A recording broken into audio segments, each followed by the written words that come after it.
Hey guys, it's Tony Robbins. Listen, I've got a video here for you today that I think you'll really enjoy. I am, for the last, I guess, 9 months or so since the economy took its giant collapse all over the world in different areas financially, I've been meeting people that are trying to figure out what to do financially. And I've brought so many people in business who are trying to figure out what to do. Their customers are responding in a different way. They're hanging on to their money and they're concerned. And so I thought, you know, the traditional approaches to business are not making a difference. What I'm best at is modeling. You know, I've always, when I wanted to figure something out, I go to people that are the best in that area and figure out what they're doing and teach myself how to do that and then teach others to do the same once I've proven it's worked with myself. I said, I want to find the best of the best, and I've been really fortunate over the last, as I say, probably 7, 8, 9 months to have spent some time interviewing and getting to know and becoming good friends with many of the top people in the internet marketing. I mean, people that they're not the likely people you normally look at. I look at them as the new money masters. You know, they're guys that, you know, they didn't have the traditional education and ladies that didn't, but they found a way to add value. So whether you're looking for, you know, opportunity to figure out how to have a second income stream, or you have some form of business you're considering being in or you're in and you want to learn some tools, I thought I'm going to create some great products for this, but I thought I'd just send you out first a neat little interview that I did with them. These guys called me up and said, can we come by? I'd love to chat with you. And I said, well, we're going to chat. Let's put it on film. So we just knocked around, and what they wanted to ask me was, look, you know, we spent enough time with you. We know you know how to get people to take action. I said, well, come on over and let me kind of get inside your heads a little bit. Let me see why you follow through. Why do so many people say they're going to do something and then never follow through? And a few people do something inside their head and heart that gets them to follow through. So I just thought you might enjoy this conversation we've had. It's with Frank Kern and John Reese, two of the best in this industry.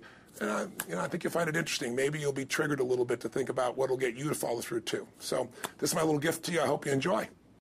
We got the dialing. Frank. Tony, what's up? Good thing, man. How about you? I'm good. Listen, we've got a serious issue that I think is affecting our market, and we need your help. We actually don't know if we can solve this problem, but we think that you can. So we want to barge in today. We're kind of riding around anyway. I know you're shooting and stuff, but if you got a couple minutes so we can pop by, that sure would be helpful. Okay, well, I'm honored if you help me. Come on over. I look forward to seeing you. Okay. See you, man. All right, man. Bye. Look forward to seeing you, John. Bye-bye. Yep, that's it. So why are we in a hotel anyways? They use this place a lot to shoot stuff because it's got a really nice background. Oh, so really nice outdoor filming stuff. Different guests and interviews Yeah. and TV commercials? Hey, man. How's it going? Come on in. All right. Thank you. Hey, Hey, Tony. guy. What's up? How you doing, man? What's all this? Doing a little leadership filming now. That's awesome. Good to see you. All right. Thanks for having us, man. Yeah, you did. Well, come on in. I'm curious to what this major problem is that you're going to see me right away about. This sounds like a setup to me, man. It's a setup, yeah. I told John it was an intervention about his glue sniffing problem. Well, come over and sit on my lap. Yeah, buddy. exactly. So we were doing some talking, and the big problem in our industry, we think, is a bit of a mystery. No one has the exact answer. We were actually talking about trying to figure it out, that, you know, so many people in our market get these courses that, you know, him and I both, for our own respective businesses, spend hours and hours of time, you know, recording these, you know, building these education products, these training products to show people how to grow a business or build a business. But there's this large segment of our customers in our market that we're in that really don't get results. They don't do anything, or they're just, you know, for whatever reason, it's not for them. It's just, you know, we were just talking about how great it would be if there were just, you know, so many more success stories, right? Like If everyone who actually bought stuff, not necessarily just our stuff, but all of the stuff within our community, if the people who bought it, if everyone who bought it just actually used it, you know, and just followed the directions and followed through, how amazing that would be, like what we would accomplish as a community as a whole if that happened. So our challenge is, what needs to happen, what kind of shifts need to happen to get people to follow through, to get people to actually use the products? You're talking about the same mystery that people have of, you know, why does somebody, you know, get that fat where they're out of control and they hate themselves, but then they go have another piece of chocolate? Or, you know, why does the person who's just, the doctors just told them they have cancer, lung cancer, and say you've got to stop smoking, and some studies show 70% of people keep on smoking. So you're not talking about a minor issue here, right? It's part of life.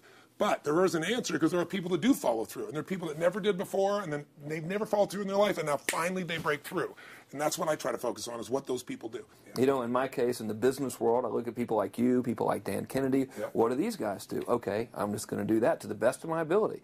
And sure, you know, it's like, well, oh no, I can't write copy as well as Dan Kennedy, or I don't have as much energy and drive as Tony Robbins. Well, but you didn't start so like, what? You didn't start so out I've got as much Frank as I Kern. got. You didn't start out who Yeah. you are. You started out trying to make how much? Come on. $300.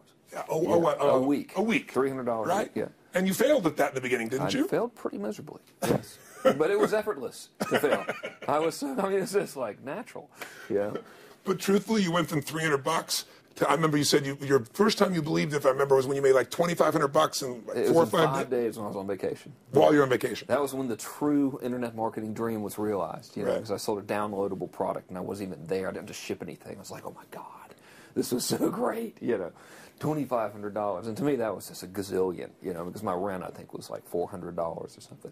And when you've told me that story before, and you just did it again, and you get you big grin on your face. Right. You get more excitement on your face than when you talk lights about up. doing 18. Than when you talked about doing the 18 million, which I know you're proud as hell of, and you didn't get all the money, but you made 18 million bucks for somebody in That's pretty 24 good. hours, right? Yeah. But look at your face. It's like nowhere near as excited as $2,500 in 5 it's the days, same baby. thing, though. I mean, the It is. $2,500 is just as there's no difference. No, I there's don't even think. more, because there was a moment when you recognized what was possible, but you didn't recognize it until you actually experienced it, but you only experienced it because you had to. Right. You had to keep going until you found it, just Yeah. like you did. You had to keep Absolutely. going until you found And it, it's right? like the validation that the fear doesn't have to matter anymore. That you don't. There is no other. That, you know, not having the plan B and knowing that you're going down the one path towards what you want. Yeah. It's the validation in your brain that, hey, this works. It may not work yet on the level I want it to, but it works. I've just proven it to myself. Right. And for that, I win. It's game Right. over. I've already won. Yeah. Because I've proven it to myself. Right. So it validates everything in my mind that I want to do now, just at a higher level, Right. and doing more of it. That's it. Right. You just now leverage it. You now just stack it. So what do these people need to get started? Why aren't they starting? We all know the answer is fear. But the difference with you guys or me or anybody who's followed through is we're more afraid of what life would be like if we don't follow through than the person who's willing to settle for what they got and kind of hope it'll change and maybe purchase something for the moment and then not follow through on it. It's almost like people, overachievers, have a little more fear. They're a little more afraid of missing out. They're afraid of not being there, or they got a strong enough reason to follow through. So I'd say if you're looking at home, you want to give somebody some value, go, where do I start? I'm sick of this. That's a damn good place. That's probably why they bought the product in the first place, but now To they're escape not. from that for just a minute. What's that? They bought the product to escape from that state. Just for a moment. minute, yeah. So, because well, guess what? What makes people excited is progress. You don't have to be at the goal yet to feel alive again. You have to make progress. And the first step to progress is making a decision and buying the product. But then they don't do the second step, which is open the damn thing up. I think another powerful distinction that you're hitting on here is the fact that a lot of people that have breakthroughs in their lives, like including Frank and I both in different, success stories, situations, whatever you want to call them, is that, people typically hit rock bottom Yeah. before that must is a reality. You're right. So in thinking of that, because a lot of things as well, like we hear in marketing, like if you had a gun to your head right now and you had to make money in the next, 48 hours, what would you do? And that really resonates with people. But so I just wanted to bring this into the conversation because I think a big part of the market of all these people aren't people that have their backs completely against the wall yet. That's right. Okay, so they're not in a must situation yet. They're in a desire situation where they're okay in their lives. They do have big dreams and ambitions. They do want greater things. But it's not pushing them yet to the point where they will do what it takes To master have the something. must. So what do you think? How do people go from not having their backs against the wall when they have no choice to say, I'm totally sick of this, Right. to conditioning their minds to go from their situation where they are, which may be okay, to getting something greater? Well, think about this. What pisses you off and what excites you is all relative. $300 a week, no, $2,500 excites him more, that memory to this day, than even the $1 million, he did in his first 24-hour version, right? Or you breaking the 4 minute mile, $1 million. That must have been out of your mind. Tell me about that for a second. What did that feel like? You make $1 million in 24 hours. Nobody in history of the internet's done it. Euphoria. Yeah. It was unbelievable. What was your? It wasn't even about the money. That's exactly weird. right. That's exactly It wasn't right. really about the money. No, it wasn't. I wasn't thinking like, oh, that's how many cars I can buy. No. It just wasn't. It was just breaking through like another barrier of progress. So at that point, it wasn't about your back to your wall. At that point, what it was really It was about... a further point for my fear, is what it really was. Further point for your fear, and for some people, and I think in some cases, it's also a recognition of who I am and what I'm capable of. So for somebody whose life is already great, this is about, what if I could take on another skill that could create more freedom for my life? And just saying, I'm not having to go out and try and do it all perfectly right now. What I'm going to do for the next 8 weeks, I'm going to create a little ritual. I'm going to do one thing a day to condition my mind, right, so that I get strong, so I follow through. I'm going to read something. I'm going to listen to something. I'm going to immerse myself. I'm going to go for an intense jog, or I'm going to go lift weights, but I'm going to do it consciously to get in a state where I'm going to follow through. That's number one, because people follow through when they're in state. Second, I'm going to get clear about why this is a must for me. It's not because my back's against the wall, but because I want to master an area of life that could create some freedom. I'm not going to master it overnight, but I got the system, I got the plan. I'm going to do one thing a day. I'm going to work on one subject a week. This week's going to be about figuring out what the right product or industry is. Next week's going to be basics of building traffic. And each week I'm going to make a little progress, and I'm going to get to a goal, whatever that is. I'm going to make $1,000, my $300 in a week. I'm going to get to my $2,500. That first $2,500 is the most excited. Unbelievable. The first $300. I remember It's the most life-changing, too. It is the most life-changing. I remember I was supposed to be a truck driver, making $24,000 a year because I'd be making the most anybody in my family had ever made. How'd that work out for you? Yeah, real well. Thank God I'm not driving a truck, right? I think you could pull the truck. I figured out I could pull it with my finger, man. I could do it with my teeth. I could pull it with my teeth, right? 36 grand a year was the goal. If I could make 3 grand in a month. When I did that, was out of my mind. And then it was like, could I make 10 grand a month? Then it was 10 grand in a day, then 100 grand a day. Then could I make $1 million in a day? I had a day where I made $400 million in a day. The stock value of the company I took public, my personal stock. But it was probably after I did it, though, so it doesn't really count. I'm just joking with you. You're right. People don't remember who's first, Tony. 400 million, $1 million, it's all who cares? the same. Who cares? No, I'm not saying that's to brag. amazing, though. I'm not saying to brag. of course. It's because they told me when I was on stage, I had this audience of about 15,000 people at the Continental Center. It was during a stretch break. I was doing what I loved, rocking the house. Everybody's going crazy. And they go, the stock's worth $400 million right now. I was like, wow, that's cool. It's like, okay, that's, I don't want to sound stupid. It's like, what's next? And I went right back to what I loved. Once you break through, then it just becomes a game. The people that are getting your products have not yet broken through in most cases. The breakthrough happens by conditioning your mind every day, by feeding it a role model or story. It's putting yourself in a peak state where you follow through by getting physically strong. It's creating a little ritual of doing a little bit each day, and then you get momentum.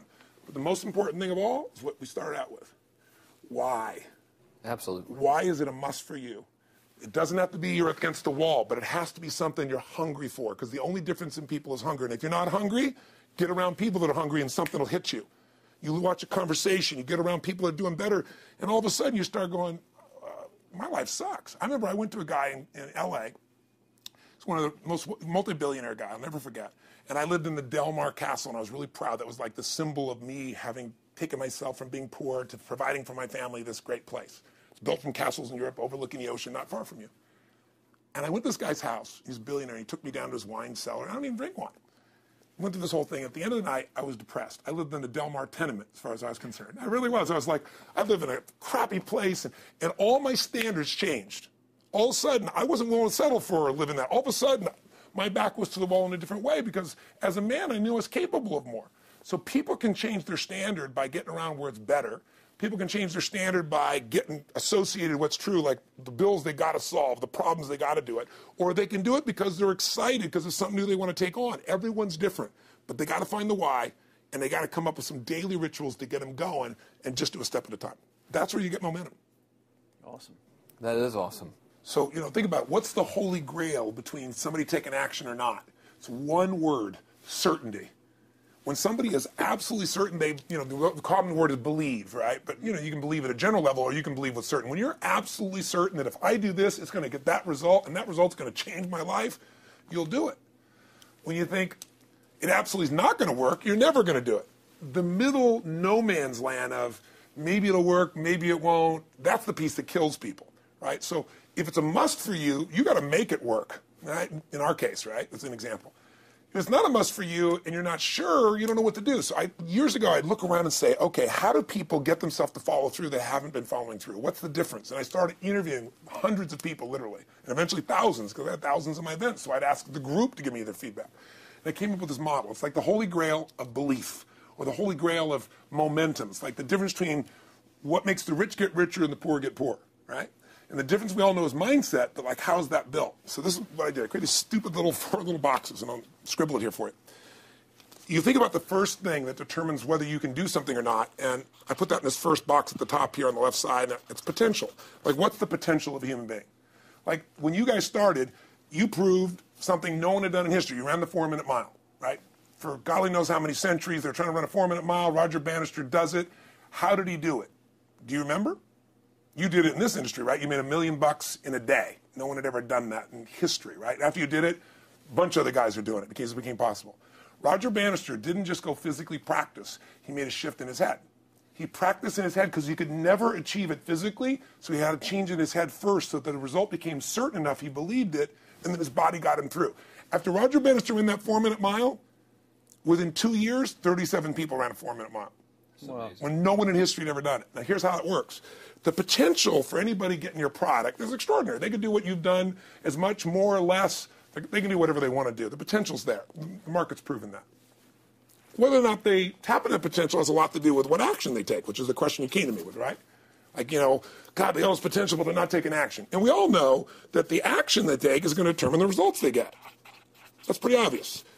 So most people have a belief about what their real potential is no matter what you tell them. And that affects how much action they take. And of course, that affects the result. And then ironically, that result reinforces their belief. And then that belief affects it. So I'll give you an example. Let's say a person has unlimited potential, we all agree.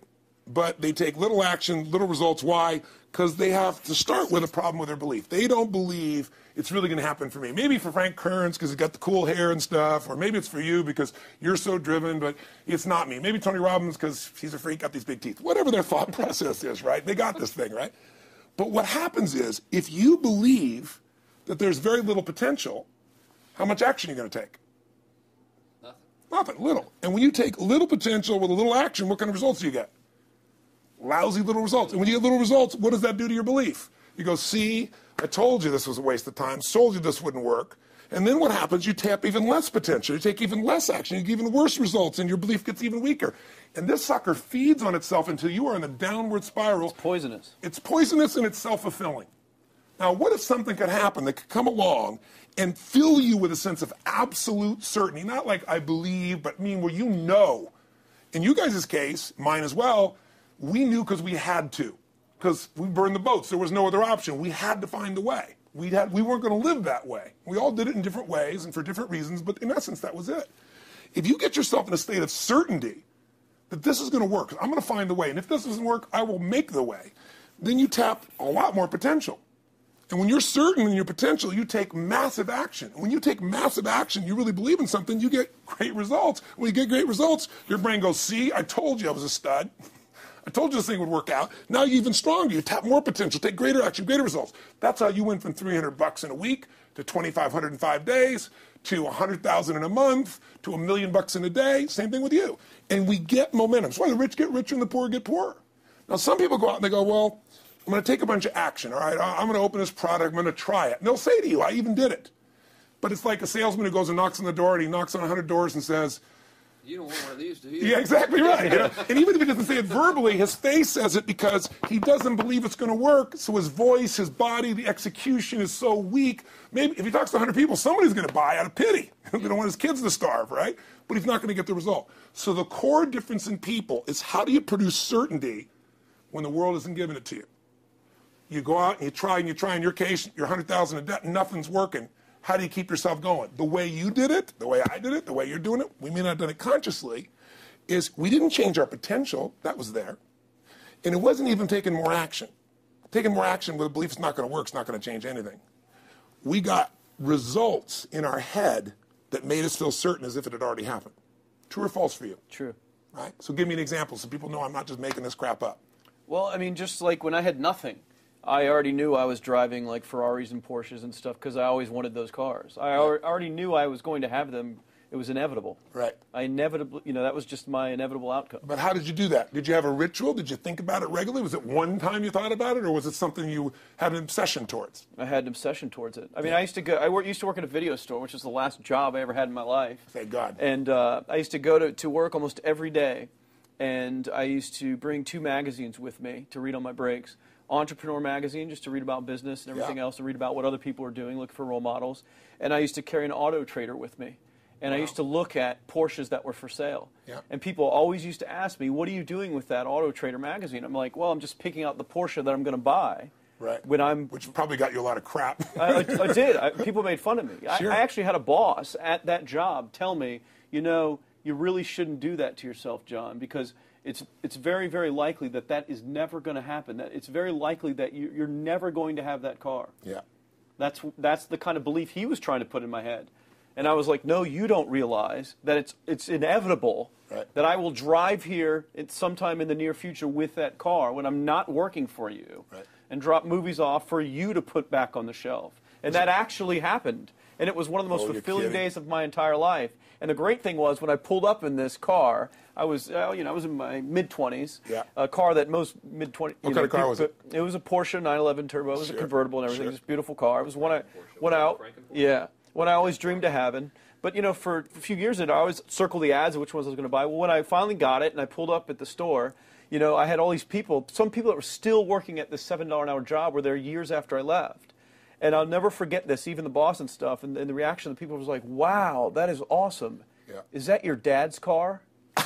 And all I said to them was, not exactly. Good for you. And I just smiled and just left. But it was,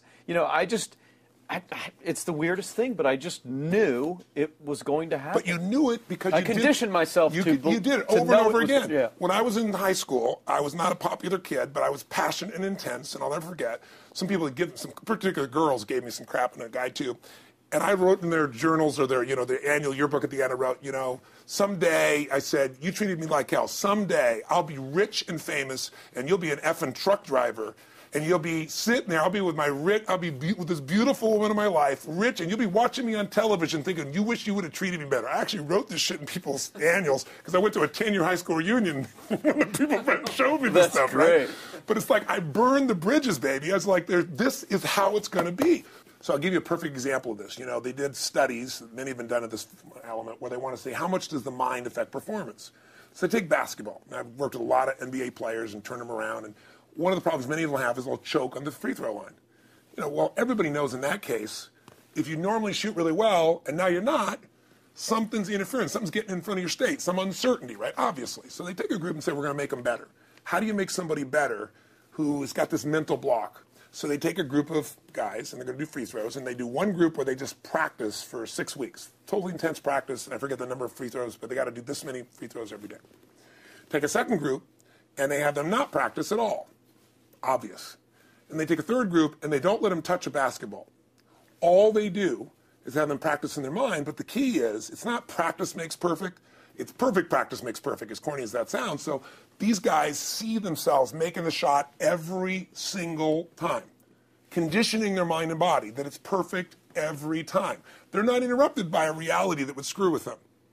So at the end of 6 weeks, they tally it up, and now they give them a test to see who has the highest free throw percentage success. What do you guess it's going to be? Well, the obvious person says, obviously, it's not the guys that didn't practice, but which one is it, the mind, or is it the ones that actually practice? I'm assuming the mind. Yeah, you would assume it because it's true. Right. You intuitively know the truth, that practicing's not enough. It's getting yourself so certain so many times that now when you go to do it, there's no hesitancy, and you execute. It's having that absolute certainty that makes you tap your full potential, take massive action, get massive results, be reinforced having stronger belief. This is what makes somebody a star at anything. It's like Jack Nicklaus, the golfer. Yes. He visualized every shot and where it was going, landing right where he wanted it before he ever hit it. Every single time. And what do most golfers do? Every single time. They just take a practice swing and they kind of hope for the best and point in the right direction and hit it. And some of them, if they've had some bad hits, what are they really focusing on? What I don't want to do. Exactly. And that's the same thing here. So I'll show you a little stupid little physical technique for this. So stand up for a second. You guys going to do this? The camera show them? So try this for a second. So just put your feet together, and then put your right index finger straight out in front of you like this. Okay? And all I want you to do is I want you to just turn clockwise comfortably as far as you normally turn. Just notice where you naturally stop. Go ahead and turn clockwise. People at home can do this too. Keep your feet straight. Notice where you stop. Come back around to me. Back around to me. Okay, good. Yeah, you're really good at this, right? Drop your hand. Now let's do something really simple. Close your eyes. and you don't even have to visualize, just feel. I want you to imagine your finger coming back up again. And this time, see and feel it coming up. Don't actually make it happen, but feel like it's happening. Imagine in your mind that you're actually doing it. You're seeing it, you're feeling it. And then make it like a game where you turn twice as far this time. Like you're a little kid, you know, somebody measures you and you go, I'm taller, come on, measure me this week. And that desire to do a little further. And then in your mind, do it again. Your feet are straight together, and in your mind, feel your finger coming up, see it coming up, and imagine going 3 times as far this time. And then one more time, bring your finger up, and you're like an owl. Your feet are straight, and you turn all the way around, and it comes all the way around to the front. See it and feel it and enjoy it each time like it's a game, like you can't wait to go further. And you know you do, every time. And then when you can feel that, it feels good, then open your eyes, and now put your finger straight in front of you, and turn as far as you can comfortably and see what happens this time. Go. Break my back. Now notice, I don't know if the camera's got it, but you don't even have to ask the camera. You can ask yourselves. Come back around. Did you go further this time, yes or no? A lot further. A lot further. 50% further. 50% further. How much further for you? About the same. Yeah. The average person will go 25% further. Now here's the question. We're superior. We're superior pointers. There you go. Superior right finger pointers. Thank God. So, did you have the potential to turn as far as you did the second time, the first time? Yes. Why didn't you? I didn't believe it, I guess. We have beliefs about stuff we don't even know we have beliefs. You have an unconscious belief about how far you can turn comfortably. The first time I did it, when I pointed straight back, Yeah. I thought that probably shouldn't even go that far, like it was going to hurt me, or that Yeah. I wasn't capable of going any farther. It's like, And how much further did you go this time? And the camera knows pointed over there, That's about exactly over there. right. Now here's the difference. The potential was there the first time, and you took action, and you got a result. But it was 50% less than what you did later on. And the only difference is they changed your belief. How did I change your belief? We didn't work harder on your potential. We didn't take more action. I got you to see the result in advance. I got you to see it vividly 2 or 3 times. That's all. Of going further, and then your brain went, oh, I know what to do. Boom, it went there. Isn't that what you did by looking at your cars every single day and envisioning it? I mean, isn't that what you did when you created whatever the vision was? It was $300, $2,500, $1 million in a day? Yeah, that's what's missing for these people. They're not getting that execution is everything, but it doesn't happen if you don't get the psychology set of a state of total certainty. And you just change that 50% in 3 minutes worth of visualization. And visualization is only one technique. Because I was like losing my balance with my eyes closed, because I was kind of like lopsided. So I got one good visualization in. The rest of the time I was like, I sure hope I don't fall down on camera with my eyes closed. It's going to look really dumb. I'm going to have to do it. So you don't even have to be good at visualization. You can still get the improvement. So I want you to get, you ask the question, what is that difference in people? This changes people's certainty. People are uncertain they're going to succeed. They want it, but they're afraid. The best way to deal with a fear is get a big enough reason that makes you have to succeed, or condition yourself where you see it and feel it so often that you're certain that you just do it. That's all it really takes. That's awesome. You know, this worked. I was thinking of this while you were talking about going to the Sit down so we can hear this, and we'll go. You were talking about working in the video store and looking at the Porsches and stuff.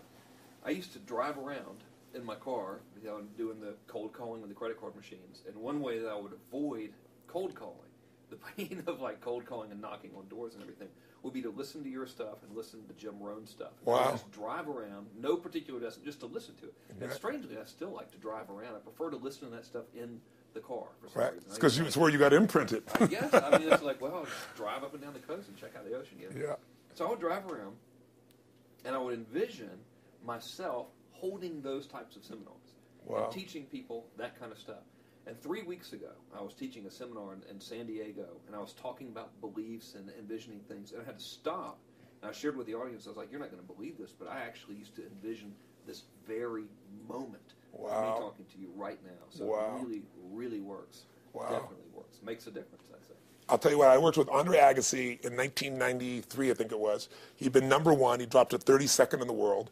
And he was literally ready to quit with no exaggeration. His father was managing him, and he was so angry with his life. And he went through some, I think, wrist surgery at the time, and he's working on his swing. And he was dating Brooke Shields at that point. They weren't married, and not his current marriage, obviously. And so she said, you got to come see Tony. She goes, I don't need motivation. He goes, he's not motivation, man. He's strategy. He'll show you how to make that shift in your head. So he comes. I work with the guy. In the beginning, he's saying, do your magic stuff. Like, oh, yeah, great, thank you. And I said, tell me, if you ever hit a tennis ball perfectly, and I'm trying to get him in the zone to remember that time, like you visioned, where he was perfect at it. He goes, of course I have. And I get him vision over and over again. And finally, he's in the zone. He's feeling that again, right? He's seeing it, and he's feeling certain, and the swing is going perfect. And I said, how's that feel? He goes, it feels perfect. I said, but are you thinking about the swing? You're not thinking about the swing. You're not thinking about how to do it. You're just seeing the result you want so vividly that it's there. So all I did was train him how to go in that state over and over again. He won the next weekend.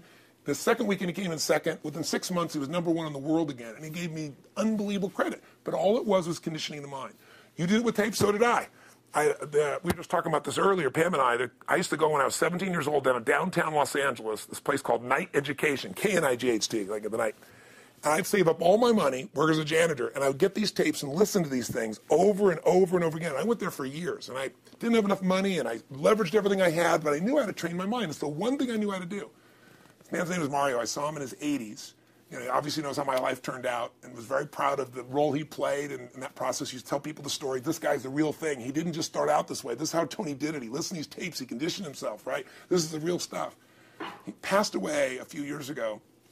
I'm calling his house, and he passed away, and his daughter was there, and she wanted to share with me that how I touched his life and so forth. But the best thing was, I thought, you know what? I want to get those tapes. I want to get that stuff that conditioned you. I want to go back to that moment like you did of, you know, that moment was visualizing, now I'm living it.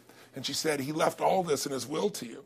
So I have all these tapes now that are from the time when I originally went through, and like I'd go to sleep and I had these sleep tapes that conditioned my mind to believe that I could succeed even when I was sleeping, or to build energy in my body.